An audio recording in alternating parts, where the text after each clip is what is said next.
મિત્રો હવાના પોરમાં અમે ખાલી હતી ચા ને ભાખરી અને પછી વયા ગયા નાવા. નાઈ લીધા પછી હું અને મારો ભાઈબંધ વયા ગયા હતા ગામમાં એક વસ્તુ લેવા. ખરેખર ગામમાં કોઈ ઠંડી છે એટલે વાત જવા દો. જો ને બહાર જાવ ને તો સ્વેટર પહેરીને જ જજો, બાકી દુકાન જામી જાય. ત્યાં મને એક ગામમાં વસ્તુ દેખાણી કે એક ભાઈ ટિકટોક ના પટ્ટા વેચતા હતા. ઈ તો ઠીક, પાછોનો કલર એ સનેડા જેવો એકદમ છપરી ગયો તેલ લેવા. હું વાંચવા માંડું, બાકી પરીક્ષામાં કઈ આવડશે નહીં. બાજુ આની જેમ આવશે 0. પછી 6 વાગ્યા ગામમાં અમે નીકળી ગયા નાસ્તો કરવા, પણ ખીચામાં પૈસા જ નહોતા.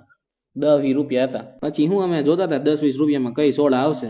છેલ્લે કાંઈ ભેગું ન થયું એટલે માજા લઈ લીધી. બીજું હું અમે 10 વારી માજાનો નશો કરીને રીલ્સો જોવા માંડ્યા. એ તું હું મને બતાવ. कल 9:30 बजे यहाँ पे पहुंच जाना अगर जिंदगी में सच में कुछ बड़ा करना चाहता है. પછી રાતે તો ભાઈબંધની વાડીએ પ્રોગ્રામ એટલે અમે વયા ગયા ન્યા. આ જોવો ને લાઈટનો પૂરેપૂરો યુઝ કરે ડુંગળી સુધારવામાં. ત્યાં ખબર નહીં અમારા ધમભાઈ અચાનક શું થયું તો રોવા માંડ્યા.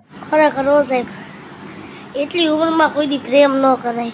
જેનું દિલ તૂટ્યું હોય ને એને જ ખબર પડે યાર કે પ્રેમ શું છે યાર. પછી ધમભાઈ છાના રાખીને આમ બધે બેહી ગયા જમવા. બધાને લઠ્ઠા ગેંગ તરફથી ગુડ નાઇટ. આ બાજુમાં મેક્સો એ જોતું હોય તો